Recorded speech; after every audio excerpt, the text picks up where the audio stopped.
Sí, ahora sí. Todas las charlas se van a estar grabando para que ustedes las puedan ver en el canal de YouTube o en el aula virtual, donde también se van a subir parte de lo que es material bibliográfico. Entonces, el día de hoy vamos a revisar la parte de definición de epilepsia y clasificación de las crisis epilépticas. Y luego la parte avanzada de la charla es la epilepsia del lóbulo temporal. Entonces, la idea es que sean realmente charlas no muy largas, ¿verdad? De 30 minutos o 40 minutos. Entonces, básicamente, en relación con definición de la epilepsia y clasificación de las crisis, vamos a revisar lo que son unas cuantas generalidades, cuál es la definición actual de la epilepsia y cuál es la clasificación de las crisis epilépticas que utilizamos en la actualidad y algunas comparaciones con la previa. Entonces, cuando uno, ¿cómo hago para quitar?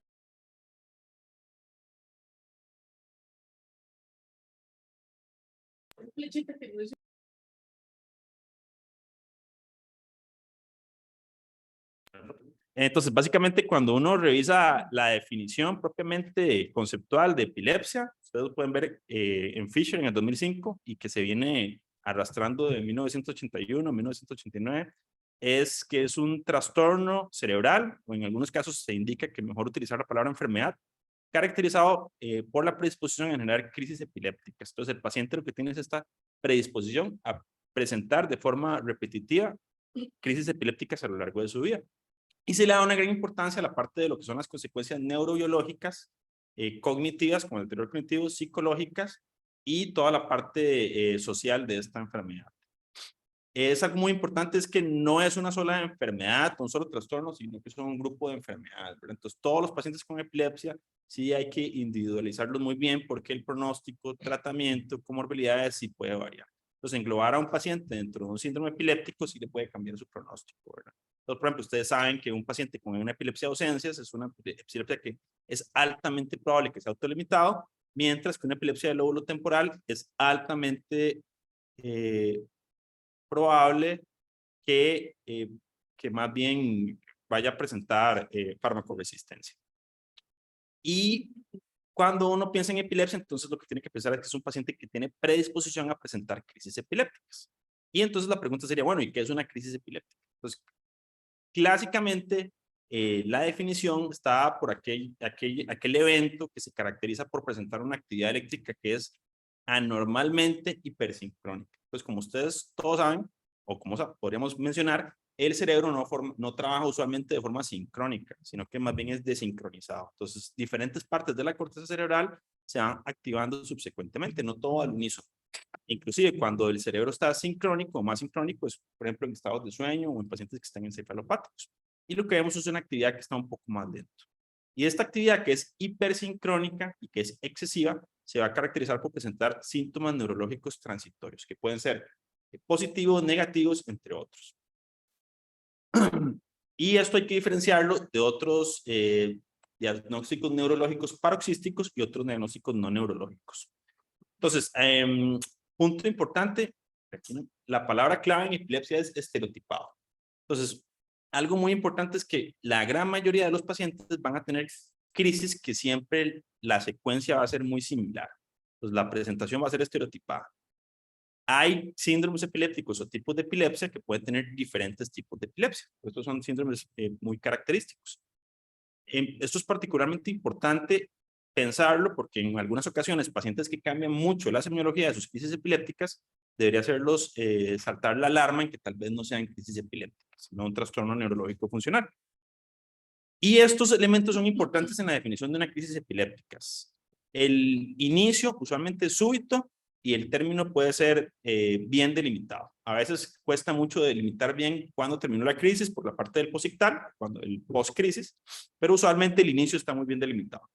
Las manifestaciones clínicas van a ser estereotipadas, pueden ser positivas o negativas, y la parte neurofisiológica es que vamos a tener una sincronía anormal que está excitada o aumentada, y esto lo vamos a observar en la electroencefalografía. Y un punto muy importante es que tener una crisis epiléptica no implica que usted vaya a padecer o tener epilepsia, porque el 10% de la población pueden tener una crisis epiléptica. Sin embargo, solo el 50% va a tener una recurrencia. Y ya vamos a ver por qué eso es importante y cuáles son los criterios que se han establecido a lo largo del tiempo. Entonces, en la parte de la epidemiología, algo muy importante es que los países desarrollados van a tener incidencias que son menores que los países en vías de desarrollo. Esto probablemente está relacionado con la incidencia y prevalencia de infecciones del sistema nervioso central. Particularmente en Latinoamérica, esto aumenta mucho por la neurocisticercosis, que principalmente lo que es México, Ecuador, Perú, tienen unas altas incidencias. Entonces, más o menos, la prevalencia anda por 4 a 10 por cada 1000 habitantes por año y se caracteriza que más o menos es el 0.5 a 1% de la población general.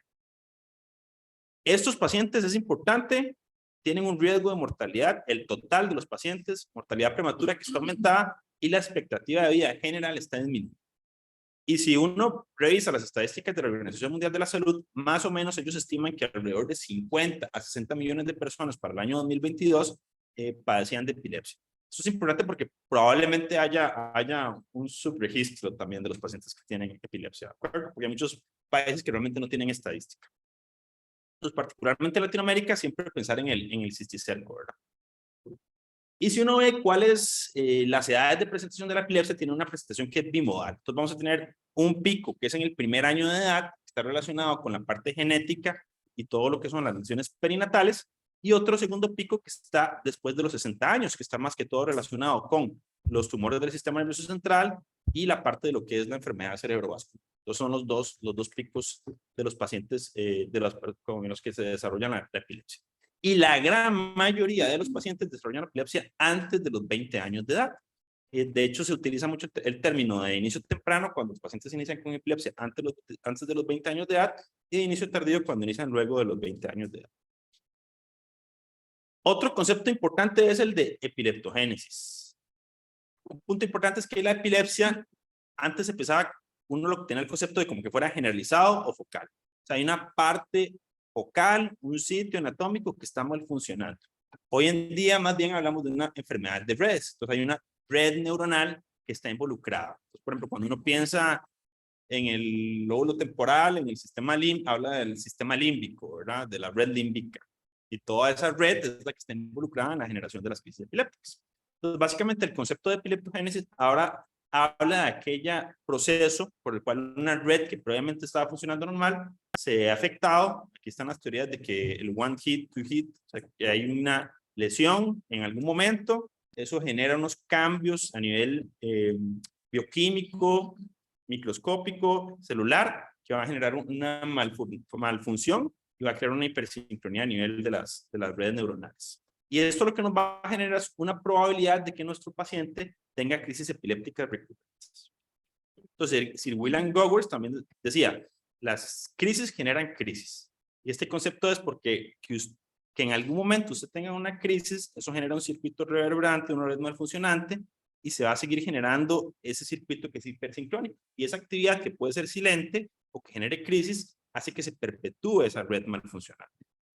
Y esto tal vez es más sencillo analizarlo cuando uno ve los modelos de epilepsia en ratones, donde usted de forma eléctrica le genera crisis a los ratones y le sigue generando crisis epilépticas o crisis convulsivas, en este caso, se habla con esa terminología en ratones, hasta que de forma espontánea ellos pueden desarrollar crisis epilépticas.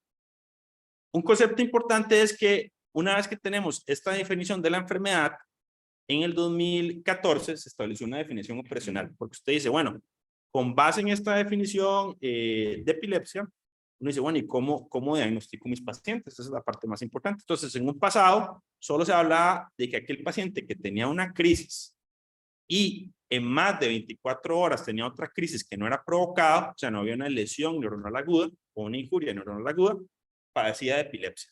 Sin embargo, a partir del 2014, se realizó un consenso de expertos y se evaluó la evidencia. Entonces ahí se evaluaron básicamente 3 escenarios en los que se concordaron que los pacientes tenían epilepsia.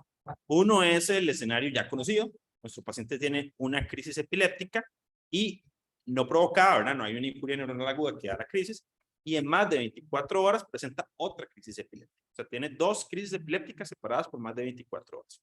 Entonces, en ese escenario, usted puede establecer que su paciente padece de epilepsia. Otro escenario más importante que fue el agregado es, nuestro paciente tiene una crisis epiléptica no provocada o refleja refleja que hay un estímulo que puede desencadenar las crisis, ya sea visual, auditivo, ¿okay? Y tiene un riesgo de recurrencia a 10 años que es mayor al 60%.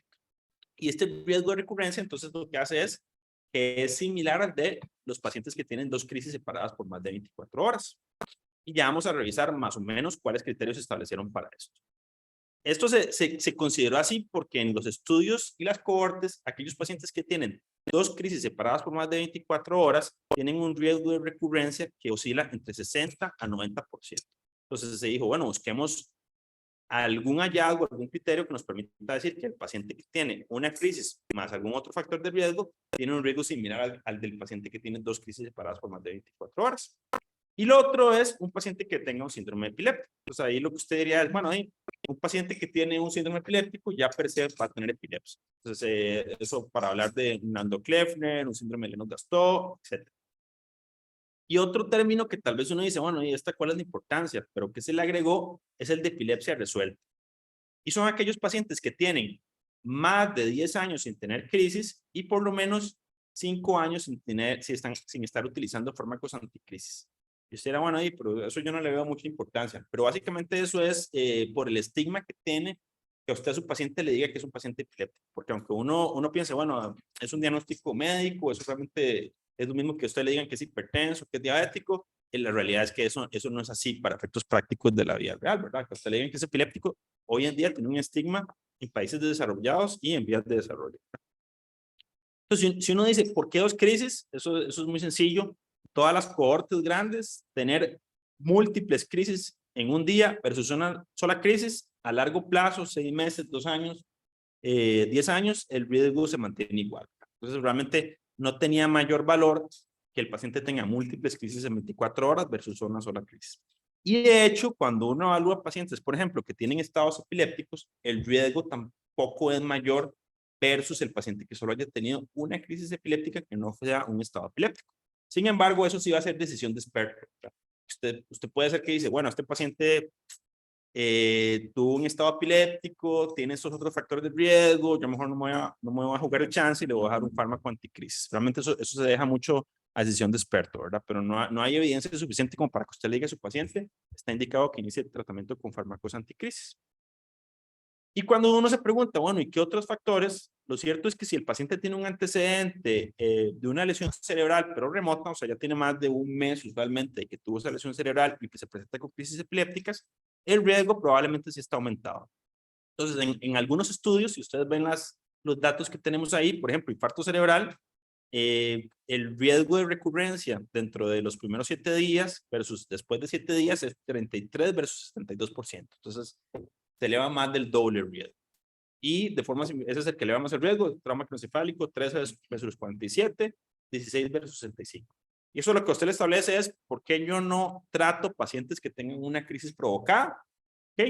Y por qué eso le aumenta el riesgo de tener epilepsia o de tener recurrencias a los pacientes con crisis remotas, o sea, que tienen más de 7 días o más de un mes después de haber tenido la lesión cerebral. Y otro punto importante es, bueno, ¿y qué más le buscamos? Entonces, quizás las 2 cosas que son más sencillas de establecer es aquel paciente que tiene una lesión estructural cerebral, que tiene un potencial epileptogénico, a ese paciente le aumenta el riesgo más de un 60%. Entonces, por ejemplo, si ustedes tienen un paciente con un tumor cerebral, un glioma de bajo grado, pues probablemente tenga un alto riesgo de recurrencia.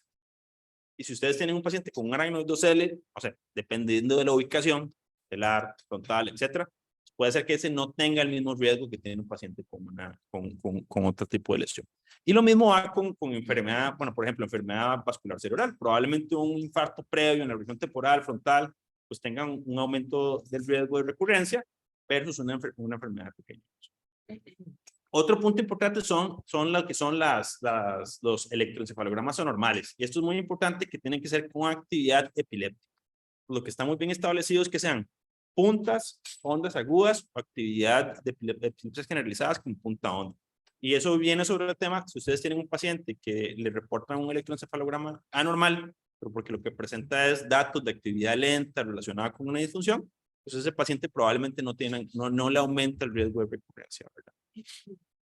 Y lo otro es que un electroencefalograma anormal sin crisis, pues no es diagnóstico de epilepsia. Y también un paciente con crisis, sin el electro normal, si ha tenido más crisis, eso no le quita el diagnóstico, ¿verdad? Entre más electroencefalogramas se realicen, es mayor la probabilidad de que estén positivos y más si está cerca de la crisis que tuvo el paciente. Ok, entonces, bueno, si tuvo una lesión previa cerebral, electro normal, si tiene una anormalidad cerebral estructural en las imágenes, y en algunos casos también se refiere a lo que es parte de lo que si el paciente presentó crisis nocturna, ¿verdad? Y todos estos factores de riesgo aumentan el riesgo de recurrencia a más de 60%. Entonces, básicamente, las clasificaciones previas y las que se han mantenido son clasificaciones que son clínicas. Entonces, la primera clasificación que hubo fue la de 1981, que es la de arriba, y luego se revisó la clasificación en 1989, la clasificación de las crisis epilépticas. Entonces, en un pasado nosotros hablábamos de crisis parciales y crisis generalizadas. Se tomaba como crisis parciales aquellas crisis que se creía inician en un solo lugar, en un solo foco, y después se propagaban de forma que se presentaban los síntomas. Entonces, estas crisis parciales era porque no era, por así decirlo de forma sencilla, no era toda la corteza cerebral, no era todo el cerebro. Y después lo clasificábamos como simple o compleja. Simple, si no perdía o no alteraba la conciencia; compleja, si alteraba la conciencia. Y después se podía clasificar como secundariamente generalizadas si la crisis evolucionaba a tónico-clónico.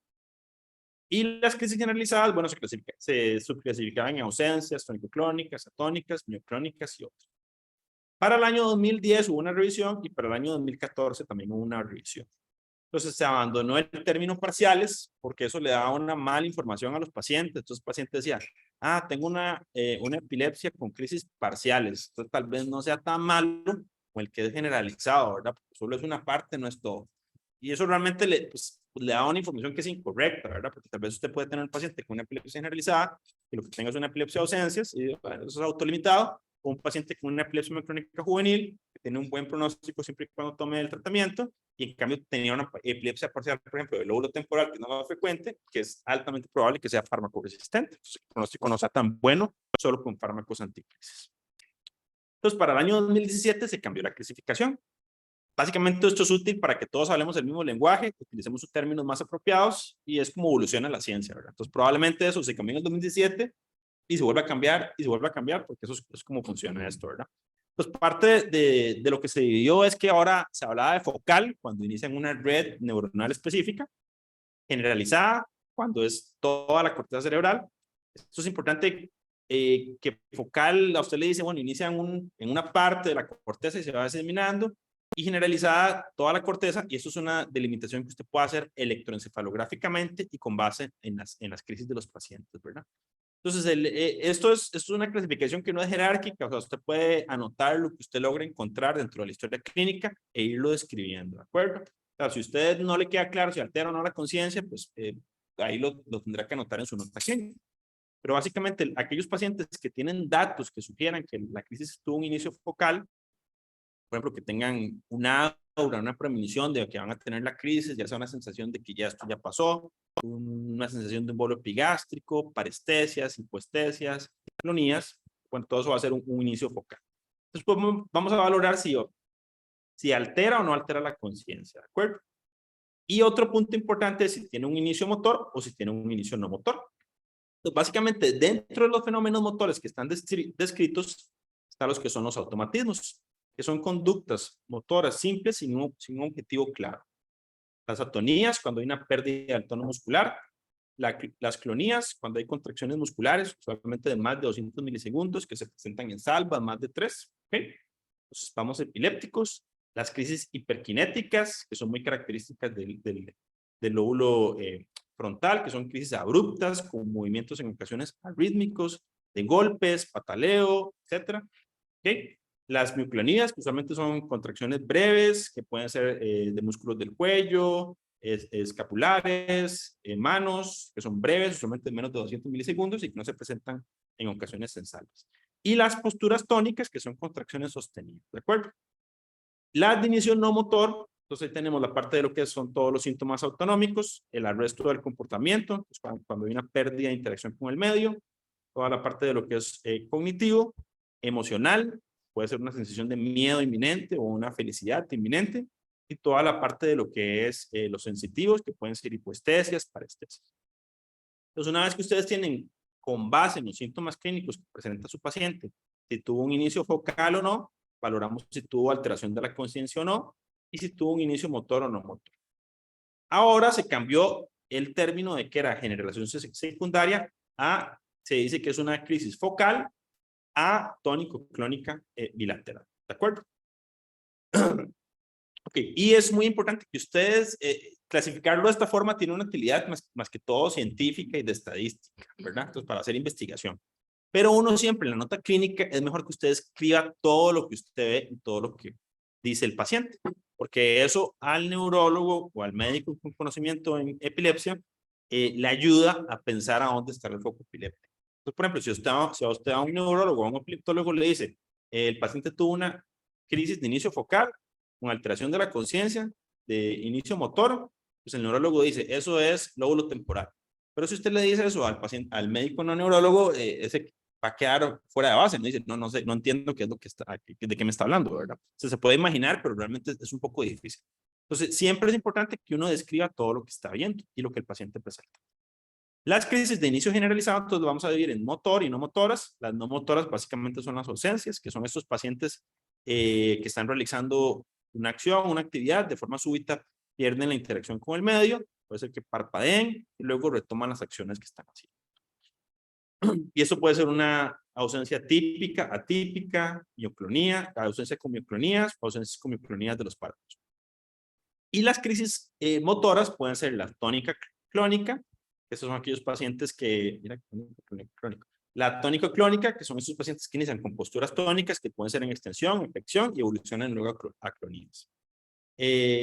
Las tónicas, las clónicas, las mioclonías, las crisis mioclónicas, tónicas, clónicas, que son aquellos pacientes que inician con mioclonías, ya sea de hombros, de manos, y luego evolucionan a tónico-clónica, que es muy frecuente en epilepsia mioclónica juvenil. Las mioclónicas atónicas, que son frecuentes en el síndrome de DUS, lo que son las atonías y también los espasmos epilépticos. Entonces, de las novedades que hay es que los espasmos epilépticos ahora aparecen en las focales y en las generalizadas. Y otro punto importante es que usted puede clasificarlas como de inicio desconocido. Entonces, es muy frecuente en los servicios de urgencias que los pacientes consulten porque tuvieron una convulsión o una crisis tónico-clónica. Sin embargo, cuando uno piensa en crisis tónico-clónicas, si piensa en epilepsias generalizadas, piensan usualmente en epilepsias genéticas. Cuando piensan en esto, el perfil epidemiológico es paciente joven. Entonces, si usted le llega a un adulto mayor de 80 años con una crisis tónico-clónica, usted no va a decir, tuvo una crisis tónico-clónica generalizada, porque ¿cuál es la probabilidad de que ese paciente tenga una epilepsia generalizada? Es muy bajo realmente. El pico ahí es de epilepsias focales, no de epilepsias generalizadas. Entonces, ahí lo correcto sería que usted diga, bueno, como no tengo historia suficiente, es una crisis de inicio desconocido, motor tónico-clónica, ¿verdad? Otro punto importante es que específicamente en la traducción al español se quitó la palabra convulsión, ¿verdad? Porque usualmente la palabra convulsión lo que hace referencia a las crisis tónico-clónicas. Entonces puede ser un confusor.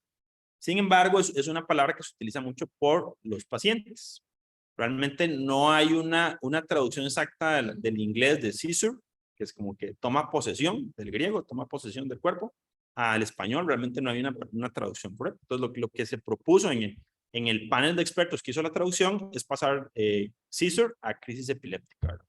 De hecho, en inglés es epileptic seizure, porque seizure es cualquier evento súbito. Pues eso puede ser un síncope, puede ser otras cosas, un trastorno del sueño, aunque se utiliza particularmente para epilepsia. Entonces, cuando uno piensa en la semiología de las crisis y piensa en el paciente, pues uno en la historia clínica va a buscar la parte de lo que clásicamente se llama Laura, que es el inicio de los síntomas, o la parte premonitoria, y la parte ya ictal, que es cuando usualmente ya el paciente tiene los síntomas más llamativos.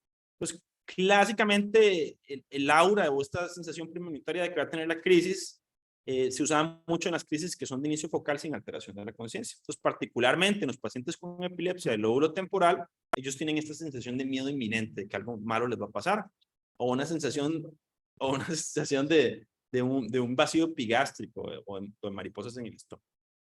Y luego, pues usualmente eso evolucionaba que tienen alteración de la conciencia y ella puede tener automatismos o no tener automatismos.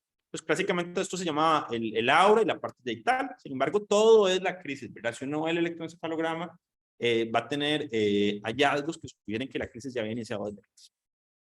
Y usualmente el posictal, pues es el estado posterior a la crisis, que en algunos casos puede tener confusión, amnesia del evento, y que puede ser breve o que puede ser muy prolongado. Pues usualmente la mayoría de las crisis van a tener una duración que es menor a 1 minuto, y los posictales, pues es muy variable, pero la mayoría no van a pasar más allá de 10 minutos. Otro término importante son lo que son los síntomas localizadores y síntomas lateralizadores. Los lateralizadores, usted le dice es derecho o es izquierdo. O sea, hay síntomas que me indican es derecho o es izquierdo. Y localizadores, en qué lóbulo está, para buscarlo más amplio. Y una mnemotecnia para los descriptores comunes es la más seca, ¿verdad? Pues este lo saqué prestado a una presentación del doctor Reséndiz, entonces era más seca, pues son los descriptores de las crisis focales, ¿verdad? Que son los motores, automatismos, sensitivos, emocional afectivos, cognitivos y autonómicos. Y en la misma clasificación de la crisis, aquí ustedes van a tener todos los descriptores más frecuentes, ¿de acuerdo? Y cada uno de esos descriptores o síntomas se relaciona más con ciertos tipos de crisis. Vamos a ir viendo ya luego en sesiones más avanzadas. Entonces, si uno ve por... Uy, vamos a ver si funciona el video. Entonces, si uno ve este video, esta paciente está en un monitoreo de epilepsia, están los electrodos, está leyendo. De ahí pareciera como que empieza a sentir algo, ¿verdad? Ahí toca el botón, que es que dice, pues tengo una premonición de que me está dando la crisis. En la historia clínica, por lo menos de esta paciente, decía que ella sentía como un vacío epigástrico, ¿verdad? Y luego tiene estos movimientos de la boca, que son unos automatismos oromandibulares. Y luego van cómo mueve la mano, unos automatismos manuales, y esta mano la deja fija, ¿verdad? Entonces y vamos a ver aquí qué pasa, si interactúa o no interactúa con la... Entonces parece que ella, a lo que le están hablando, pues más o menos fija la mirada con el interlocutor, pero no interactúa con la paciente, ¿verdad? Y luego empieza a hacer ahí automatismos con las dos manos. Entonces, algo muy importante es que la clasificación de las crisis dice que si el paciente siempre que tenga fenómenos motores, usted debería decir que es de inicio motor, ¿verdad? Pero entonces a veces uno le parece como raro. ¿Por qué dice eso si lo primero que el paciente tiene en este caso son síntomas no motores, ¿verdad? Entonces, eso es un confusor, ¿verdad? Realmente uno diría como, pues parece inicio no motor porque el paciente tuvo una sensación, algo que le avisó que no es motor, ¿verdad? Y luego evoluciona una crisis motor. Entonces ahí uno juega mucho con la nomenclatura del lenguaje, ¿verdad? Dice, bueno, tuvo un inicio no motor que luego evolucionó a motor, etc. Entonces, como van a ver ahora con el doctor Matamoros, pues esta es una crisis clásica del lóbulo temporal derecho. Entonces, no les spoileo eso. Y después tenemos este paciente, ¿verdad? Que estos test lo pueden hacer en el consultorio, muy sencillo, es un test de hiperventilación. Usted le pide al paciente que hiperventile, realice respiraciones profundas y ahí, súbitamente, detiene lo que está haciendo. Uno le habla, no responde, parpadea y luego retoma la acción. Entonces, eso es una ausencia típica, ¿verdad? Y ahí uno le dice, no, deténgase, ¿verdad? Ya puede dejar de hacer eso. Entonces, en los pacientes que tienen epilepsia de ausencias, el test de hiperventilación, sin que el paciente esté utilizando medicamentos, en más del 80% de los casos puede desencadenar las ausencias. Entonces, es un test muy útil que puede ser utilizado en el consultorio. Esto vamos a pasarlo, después lo vamos a ver. Este es un paciente que decía que tenía crisis con burritos y Coca-Cola. Esos son mioclonias, ¿verdad? Que son contracciones súbitas, breves. Y ahí le preguntó a alguien que si le dolía algo, ¿verdad? No, pensaron que era pseudocrisis, pero... Y por cuestiones del tiempo, después la vemos en otras sesiones. Bueno, le dicen Luis Berrinche, pero es para que ustedes vean una crisis hipermotora, ¿verdad? Este paciente estaba dormido, de forma súbita, abre los ojos, se despierta y empieza a hacer estos movimientos de golpeo y pataleo, ¿verdad? Y emite unos gritos, ¿verdad? Y si uno ve en el hospital, nadie quería dormir en el mismo cubículo que el paciente, ¿verdad? Porque todo el mundo se asustaba, ¿verdad? Entonces lo cambiaron de cubículo como 3 veces. Y los residentes del hospital le decían que Luis Berrinches, que sean. Me acuerdo que dijo, uy, doctor, qué pena, es que me van a cobrar el electro porque lo había golpeado varias veces el cabezote. Entonces ahí ven cómo se despierta y le da la crisis.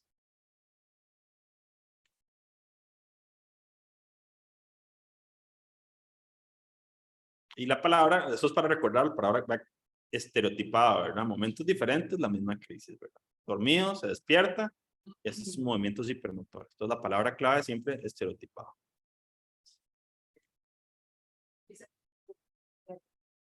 Sí, se lo agarraron todos los electrodos. Sí, igual no se veía mucho.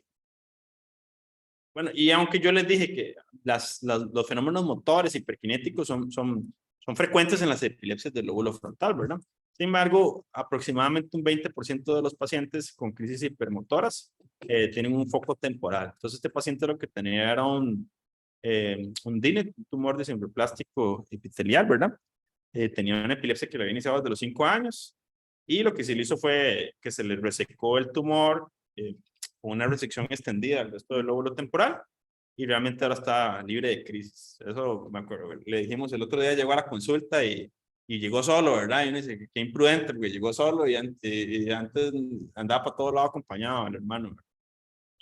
Bueno, y nada más, ya ahora sí para terminar y cederle la palabra al doctor Matamoros.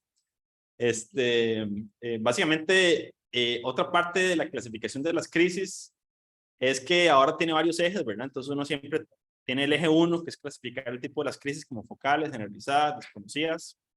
El eje 2, que es clasificar el tipo de la epilepsia como focal, generalizada, combinada o desconocida. Y usted puede clasificar a su paciente en un síndrome, clasifíquelo en un síndrome, eso le da un pronóstico y le dirige el tratamiento. Y luego la etiología se amplió, ¿verdad? Entonces, así como evoluciona la medicina y vamos detectando más cosas, esto se modificó totalmente.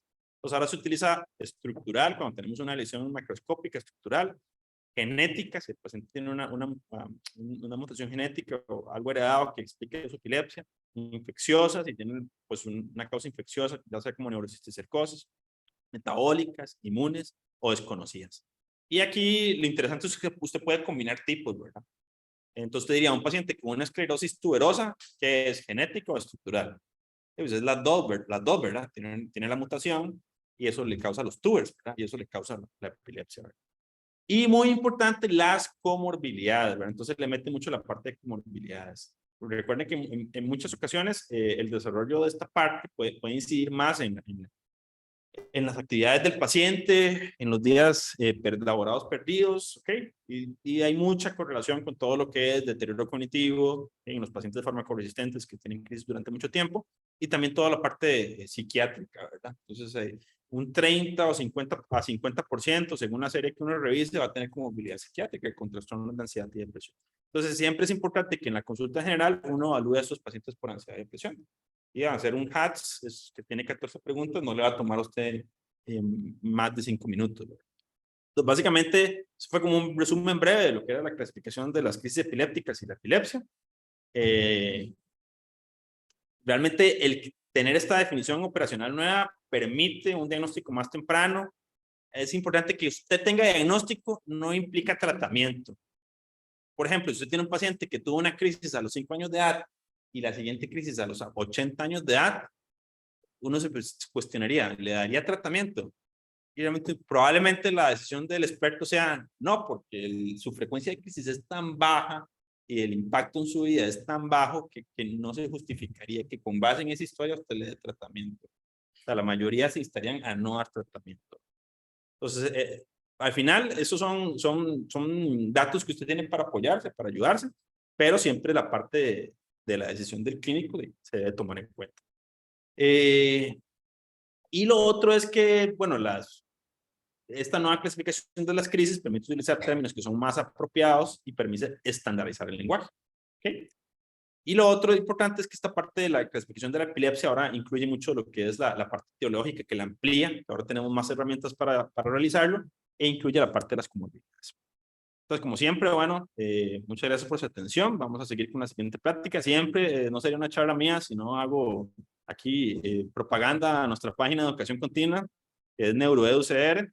Esta la pueden seguir en Instagram, Facebook, Twitter, YouTube y Spotify, donde estamos activas en YouTube. Nosotras aquí están mis colaboradores que tal vez las van a revivir en el próximo tiempo. Entonces, a continuación, vamos a cambiar de tema. Bueno, todavía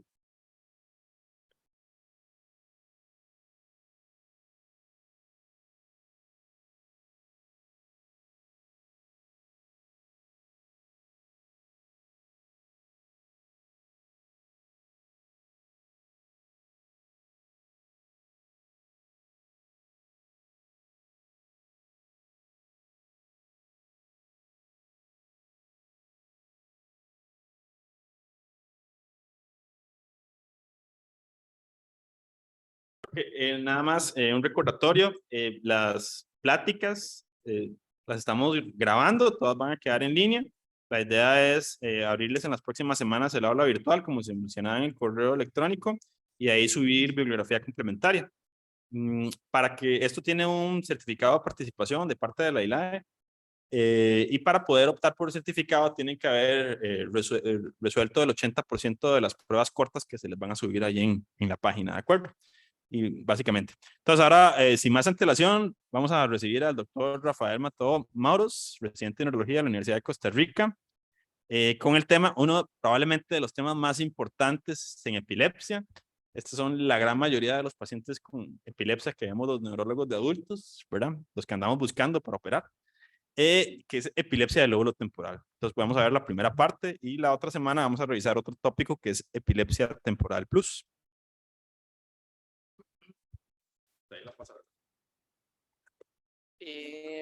Bueno, buenas tardes a todos. Primero que todo agradecerles de verdad que se hayan quedado hasta este momento. Mucho gusto, yo soy el doctor Matamoros, soy residente en neurología ya de 5º año y el objetivo era hablarles un poquito sobre lo que es la epilepsia del lóbulo temporal. Si tienen preguntas o dudas, podemos abarcarlas al final, ¿verdad? Es importante saber un poquito sobre lo que nos vamos a basar hoy, hablar un poco de anatomía, saber exactamente cuáles son las regiones, ¿verdad? Cerebrales sobre las que vamos a encontrar esta patología, un poco de la clínica, que nos va a, o sea, cómo nos va a orientar ese tipo de epilepsia, algunos hallazgos electroencefalográficos, lo que es la parte de las neuroimágenes, el tratamiento y la parte de la cirugía, que siempre es importante mencionarlo. Como decía el doctor ahora en su clase, sí es importante saber que al menos la epilepsia va a afectar un gran número de pacientes a nivel mundial, y teniendo en cuenta ahora el subregistro tan importante que puede haber. Y entre estos pacientes, ¿verdad? Portadores de la enfermedad, epilepsia como tal, es importante saber que cerca de un 60-70% de todos estos pacientes van a tener epilepsias del tipo focal. Y dentro de ellos, la epilepsia del lóbulo temporal, ¿verdad? Representa la mayor cantidad de estos pacientes. Entonces es importante reconocer algunas cosas de estos pacientes, sobre todo para poder identificarlos y poder brindarles un tratamiento importante. ¿Verdad? Es importante saber que la gran mayoría de pacientes, ¿verdad? Van a presentar entre los 20 a los 30 años de edad y su reconocimiento es bastante importante por el hecho, ¿verdad? Que como decía ahora el doctor, que las crisis epilépticas suman crisis epilépticas. Si esos pacientes los dejamos evolucionar, no los controlamos, ¿verdad? El grado de compromiso que va a poder llegar a tener desde el punto de vista de la memoria cognitiva y su desarrollo social, ¿verdad? Es importante. Para hablar un poco de la anatomía, ¿verdad? Sí es importante saber que el lóbulo temporal en su región anterolateral va a estar principalmente representado por lo que son los giros temporales superior, medio e inferior, ¿verdad? Tenemos que saber que en sus regiones profundas va a estar localizado lo que es la ínsula, ¿verdad? Y en sus regiones inferiores, ¿verdad? Va a estar principalmente delimitado por lo que es el giro parahipocampal, ¿verdad? La región uncal. Y cercanía, ¿verdad? Lo que es toda la parte frontovasal, sobre todo por algunas, ¿verdad? Manifestaciones que vamos a tener asociadas a la epilepsia del lóbulo temporal, que nos va a poder orientar un poquito sobre, ¿verdad? Para poder delimitarlo aún más. En su aspecto medial es importante, ¿verdad? Saber la región más medial va a estar localizado lo que es el giro dentado. Vamos a tener 4 regiones que son las que se conocen como el cuerno de Amón, ¿verdad? Que desde un punto de vista histológico va a llegar o nos va a ayudar a subclasificar lo que es la esclerosis hipocampal como uno de los principales agentes etiológicos de la epilepsia del lóbulo temporal, ¿verdad? Continuándonos, ¿verdad? Con lo que es el sububículum, llegando finalmente a lo que es el giro, ¿verdad? Parahipocampal con sus diferentes componentes, ¿ok? Sí es importante saber al menos cuáles van a ser las vías de salida, ¿verdad? Del lóbulo temporal, y eso sobre todo en los pacientes que hacen actividad focal y luego hacen actividad bilateral. Eso sobre todo porque muchas veces se ha visto fenómenos de kindling, o sea, o fenómenos remotos o del lóbulo temporal contralateral, ¿verdad? Que pueden ser secundarios a la lesión propia de un lóbulo temporal, ¿ok? Principalmente, la principal fibra comisural que nos va a jugar aquí un rol importante es la comisura blanca anterior, ¿ok? Que es la que nos va a transmitir principalmente esta información entre los lóbulos temporales, ¿ok? Aquí la vemos ya más representada, en donde tenemos esta región aquí, que va a ser la comisura blanca anterior, que como les decía, va a ser principalmente la vía de comunicación entre los dos lóbulos temporales, ¿verdad? A través también de lo que es el fornix, vamos a tener ciertas comunicaciones, ¿verdad? Con diferentes regiones, ¿verdad? También que pueden servir como vías de propagación o estas redes neuronales que van a propagar la actividad epiléptica, ¿verdad? Pero principalmente, como le decía, va a ser más que todo la comisura blanca anterior lo que va a hacer como esa comunicación bitemporal. Sí es importante también desde un punto de vista histológico subclasificar, ¿verdad? Al lóbulo temporal, lo que es la neocorteza, que va a ser esta región más anterolateral, ¿verdad? Y una región un poco más de la arquicorteza o una corteza cerebral que va a estar compuesta principalmente por 3 capas neuronales que va a representar esta región medial, ¿verdad? De esta formación hipocampal, ¿verdad? Porque muchas veces, dependiendo de las manifestaciones clínicas que tenga el paciente, se le puede decidir en caso de que el paciente se considere refractario a lo que es el tratamiento, hacer una resección principalmente del neocórtex, ¿verdad? O hacer una amígdalo hipocampectomía selectiva, retirando nada más lo que es esta parte de la arquicorteza. Desde un punto de vista, ¿verdad? A muy grandes modos, la epilepsia del lóbulo temporal se va a dividir en lo que es la epilepsia del lóbulo temporal mesial. Es esta región medial, esta región que va a involucrar lo que es el hipocampo, el giro parahipocampal, y lo que es la región del complejo amigdalino, ¿verdad? Cada uno con algún tipo de manifestaciones clínicas pivotales que nos van a ayudar a orientarlo. Y lo que es la epilepsia del lóbulo temporal lateral, que básicamente es esta neocorteza, ¿verdad? Que va a estar con otro tipo de manifestaciones clínicas que vamos a mencionar un poco más adelante. Desde el punto de vista etiológico, realmente la principal patología que va a representar, ¿verdad? De las causas más importantes de la esclerosis hipocampal, pero no podemos dejar de lado lo que son las infecciones, las lesiones tumorales, el trauma craneoencefálico, como decía el doctor Chan, ¿verdad? Sobre todo los adultos mayores, lo que es la patología vascular, ¿verdad? Y otras lesiones espacio ocupantes, ¿verdad? Que tienen algún componente vascular como los hemangiomas o las malformaciones arteriovenosas. Esa parte de la esclerosis hipocampal, ¿verdad? Lo más frecuente que se va a encontrar en los estudios post-mortem, principalmente vamos a ver esta zona de gliosis, siendo la región CA1, CA3 y CA4 del cuerno de Amón las regiones más susceptibles, ¿verdad? A presentar esta degeneración, siendo la región del giro dentado y la región CA2 las regiones menos afectadas, ¿verdad? Podemos llegar a subclasificar esta esclerosis hipocampal, ¿verdad? En 4 subtipos, cada uno con un pronóstico, ¿verdad? Más desfavorable y una respuesta a lo que es los fármacos anticrisis, ¿verdad? Menos favorables, siendo la tipo 1, ¿verdad? Que tal vez es como la más frecuente, principalmente vamos a ver compromiso de esta gliosis, esta pérdida neuronal en las regiones de CA1 y CA4, ¿ok? La tipo 2, ¿verdad? Más gliosis principalmente la región CA1.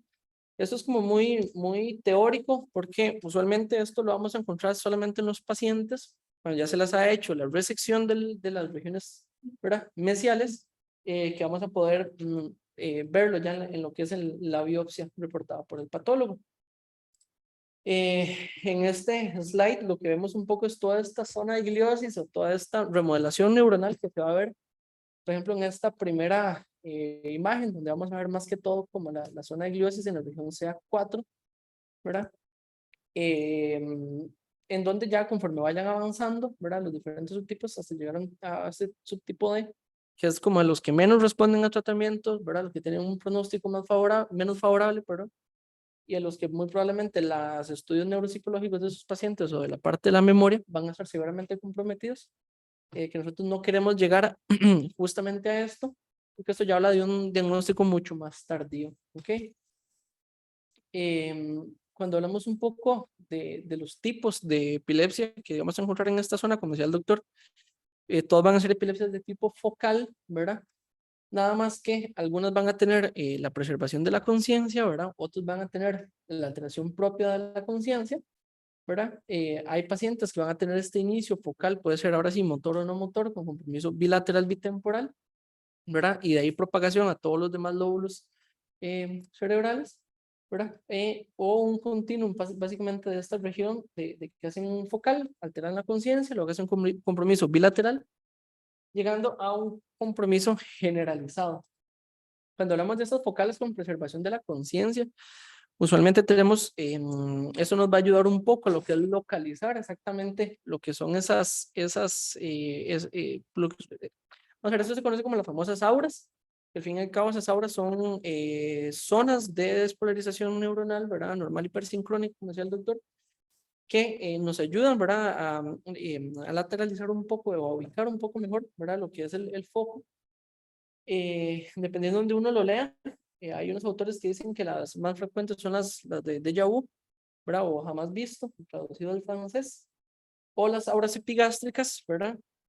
Que estas hablan un poco más, las auras epigástricas, de que es el compromiso insular, por eso se lo mencionaba al principio, porque eso es tan íntima relación, ¿verdad?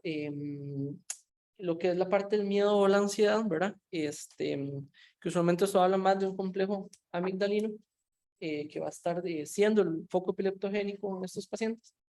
Las alucinaciones auditivas, sobre todo por la cercanía de la corteza auditiva, ¿verdad? En estas regiones temporales. Y también les mencionaba toda la parte frontovasal, ¿verdad? Sobre todo por las alucinaciones olfatorias o gustatorias. Estos nos van a ayudar un poco a darnos un panorama, ¿verdad? De cuando se está empezando a desarrollar la crisis y tenemos estas famosas auras, exactamente cuál va a ser la región inicial o la parte, ¿verdad? Que va a estar inicialmente activando, ¿verdad? Toda esta actividad epiléptica. Ya obviamente cuando tenemos alteración del estado de conciencia, ¿verdad? Usualmente los pacientes lo que más van a presentar son estas desconexiones o que se conocen como crisis dialépticas. ¿Ok? Podemos tener dilatación pupilar como esos síntomas vegetativos.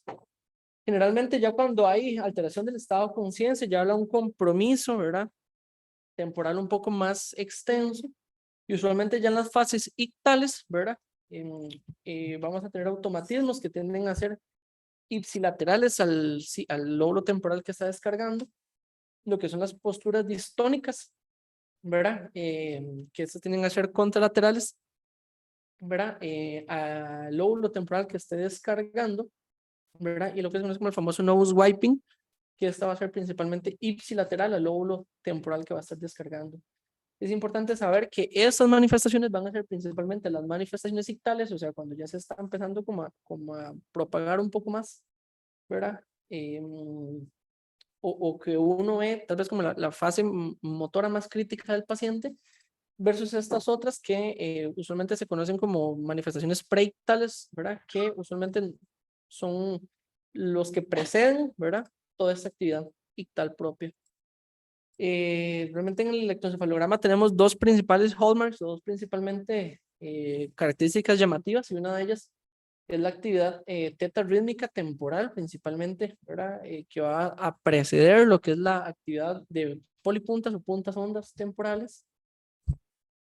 Como lo vemos en este paciente, aquí vemos esta actividad teta rítmica, ¿verdad? Que está principalmente dada en T4, ¿verdad? Principalmente temporal derecha, en donde vemos cómo inician estas zonas y después se va a ver la propagación, ¿verdad? Hacia las regiones izquierdas, ¿ok? En esta también la vemos en esta zona por acá, principalmente siendo T3, la que ya va a haber esta actividad interictal, ¿verdad? En donde habla más que todo como esta, ¿verdad? De la epilepsia temporal izquierda. Pero también a veces podemos ver estos fenómenos de kindling o estos fenómenos, ¿verdad? Satélites o estas descargas, ¿verdad? Las regiones contralaterales, ¿verdad? Que habla ya como habla de una epilepsia mucho más avanzada. Aquí vemos también esos fenómenos preictales, ¿verdad? Esta actividad aquí caracterizada principalmente de puntas y puntas hondas, temporales izquierdas que hablan, ¿verdad? De este valor localizador que nos va a dar el electroencefalograma para ya tomar decisiones, muchas veces en el ámbito quirúrgico. También aquí las vemos, ¿verdad? Esas descargas, estas puntillas aquí temporales. En la parte de las neuroimágenes, ¿verdad? Principalmente la tomografía realmente no nos va a aportar mucha información. De hecho, todos los artículos hablan de irse directamente a la resonancia magnética. Principalmente vemos en esta resonancia magnética, esta secuencia T2, en donde vemos una atrofia, una disminución del volumen de los hipocampos, ¿verdad? Que nos hablan ya de un proceso de gliosis, de remodelación, ¿verdad? Que nos habla que justamente esta es la zona más afectada, ¿verdad? Este es otro corte en donde vemos esta remodelación, es un corte FLAIR, ¿verdad? Que vemos esta zona aquí del hipocampo más lesionada, ¿verdad? Nos ayuda mucho como a localizar, ¿verdad? Para decisiones quirúrgicas. O inclusive podemos tener pacientes que tienen lesiones tan avanzadas que ya van a hacer compromiso bilateral de los dos hipocampos. Otra forma que podemos usar, ¿verdad? Otras modalidades son el PET scan, que realmente lo que vamos a ver es un hipoflujo, ¿verdad? Entonces, un PET scan era metabolismo. Sí, metabolismo, si vamos a hacer un metabolismo, ¿verdad? Principalmente disminuido esta zona mesial temporal derecha, ¿ok? Que nos va a ayudar también a dar valor diagnóstico, ¿verdad? En estos pacientes, valor localizador, pero con la particularidad que muchas veces optar por ese tipo de imágenes usualmente es un tanto difícil en nuestros medios. En cuanto a lo que es el tratamiento, sí es importante saber que cerca de un tercio de los pacientes se van a controlar bien con un solo fármaco. Un tercio de los pacientes van a requerir 2 fármacos para su control, pero hasta un tercio de los pacientes no van a tener control, ¿verdad? Con los 2 fármacos, ¿verdad? Y aquí ya se habla de una epilepsia farmacoresistente en donde los pacientes están utilizando 2 fármacos de diferentes clases a dosis máximas toleradas, bien seleccionados y por un espacio de 1 año. Ya entra dentro de un diagnóstico de, ¿verdad? De una epilepsia farmacoresistente, ¿verdad? Que pueden ser candidatos ya a lo que es la cirugía de resección, sea total o algo más selectivo. Y eso es importante porque se ha visto que hasta un 70-80%, dependiendo de la serie de casos que uno revise, ¿verdad? Pueden llegar a tener una remisión completa a lo que son las crisis epilépticas. Con lo que es la selección de los fármacos anticrisis, esto lo vamos a ver un poco más adelante cuando veamos este tema. Sin embargo, nosotros lo que vamos a tratar de seleccionar en estos pacientes, al ser una epilepsia de tipo focal, ¿verdad? Van a ser fármacos bloqueadores de canales de sodio, que principalmente para lo que es la carbamazepina va a ser uno de sus principales aliados, ¿verdad? Pero es importante saber al momento de seleccionar lo que son los fármacos que, al menos la literatura habla de que lo que es el valproato, lo que es la motrigina o lo que es el levetiracetam son principalmente los fármacos de selección que uno va a tener en estos pacientes. Pero al momento de la selección de cuál es el fármaco que vamos a escoger, tiene que ir muy de la mano cuál es el paciente que tenemos al frente. Sobre todo por si es una mujer joven que está con deseos o está en edad fértil, ¿verdad? Tenemos que ser muy críticos en ese tema de la selección del fármaco. Pero principalmente el mero es nuestro primer aliado, ¿verdad? Que vamos a tener de fácil acceso, es la carbamazepina como un fármaco bloqueador de canales de sodio que funciona bastante bien, ¿verdad? En las epilepsias focales. Ya si no tenemos, ¿verdad? Acceso a este fármaco, sea porque los están restringiendo en las farmacias, ¿verdad? En el caso de la seguridad social, se puede iniciar inclusive con ácido valproico, ¿verdad? Nada más saber que va a tener un poco menos de evidencia sobre estas crisis focales, ¿ok? En esta parte, ¿verdad? De lo que es la cirugía epiléptica, es importante al menos en lo que es la parte de la decisión quirúrgica, es importante saber exactamente cuál es el lóbulo que estamos afectando, si es el temporal del lado dominante, del hemisferio dominante o el no dominante, sobre todo porque esto va a cambiar un poco lo que es qué tan profundo se va a iniciar desde la punta del lóbulo temporal a iniciar la resección quirúrgica. Se habla de que 5.5 centímetros en lo que es el hemisferio no dominante, ¿verdad? Y 4.5 en lo que es el hemisferio dominante. Eso es un corte en fresco, una cirugía epiléptica. Esto es una cara lateral. Esto básicamente aquí viene lo que es el neocórtex cerebral, ¿verdad? Esto ya es parte de lo que es del lóbulo frontal, ¿verdad? En lo que el paciente, aquí es lo que se le está tratando de hacer es una resección completa del neocórtex, en donde aquí vemos donde empiezan a resecar, ¿verdad? Donde ellos marcan inicialmente desde la punta del temporal, ¿verdad? Eso es un hemisferio izquierdo, entonces marcan 4 o 5 centímetros para no pasarse de ahí y empezar a resecar todo lo que es el neocórtex o toda la región anterolateral, ¿verdad? De este paciente, ¿verdad? Entonces aquí ya se empieza a ver toda la resección en esta paciente. Realmente el desenlace de esta paciente fue bastante bueno. Quedó prácticamente una clasificación, ¿verdad? De Angel 1, que habla de una clasificación postquirúrgica 1A, que es una paciente que está completamente libre de las crisis epilépticas, luego de estar prácticamente refractaria a muchas líneas de tratamiento. Entonces realmente sí es una buena, un buen opción terapéutica para estos pacientes. Eso es prácticamente como lo que les traía. No sé si de momento alguien en el público tiene alguna duda, alguna pregunta, o los aquí presentes.